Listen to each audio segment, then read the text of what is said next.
ఈ రోజు అయితే మన 10th క్లాస్ కుర్రోళ్ళతో అయితే కలిపి సంవత్సరాలు వెళ్ళడానికి అయితే ప్లాన్ చేసాం. ఎక్కడికి వెళ్ళా మీ గ్యాంగ్ లో కూడా ఇలాంటి ఒక థియేటర్ కూడా అయితే ఉంటాడు ఫుల్ ఎంటర్టైన్ చేయడానికి. మా గ్యాంగ్ లో అయితే ఇడే మీ గ్యాంగ్ లో ఎవరు ట్యాగ్ చేయడమయ్యా.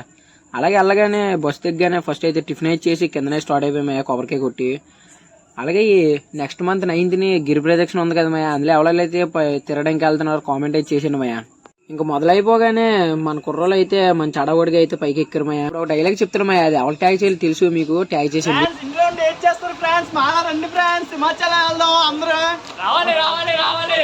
సగం మెట్లు లెగ్గానే లెఫ్ట్ సైడ్ లో అయితే విగ్రహాలు ఉంటాయి మయ్యా, అక్కడికైతే ఎంతమంది వెళ్ళారో రెడ్ డాట్ అయితే కామెంట్ చేయండి. పైకి వెళ్ళి దర్శనం అయిపోయిన తర్వాత రిటర్న్ అయితే అయిపోయాయి. బస్సులో కూర్చుంటే అందరు గేమ్ ఆడుతుంటే మనోడు అయితే లవర్తో ఫోన్ అయితే మాట్లాడేస్తున్నాడు. అక్కడికి వెళ్ళి ఎలాంటి వాడు ఒకడు ఉంటాడు, ఆయన అయితే ట్యాగ్ చేసామయ్యా. అక్కడి నుంచి మందికి అయితే వెళ్ళిపోయామయ్యా ఆకలేస్తుందని చెప్పి. ఇదేట్రా గుడికి వెళ్ళి నాన్ వెజ్ తిన్నారు అనుకుంటున్నారా, వెజ్ అయితే తిన్నామయ్యా. ఇంకా అక్కడి నుంచి అలాగా బీచ్కి అయితే వెళ్ళామయ్యా. కొంచెంసేపు అలా ఫోటోస్ షూట్ చేసుకొని అలా కొంచెం నేత్రానందం అయితే చూసుకున్నామయ్యా. ఇంకా ఇంటికి అయితే రిటర్న్ అయిపోయాం.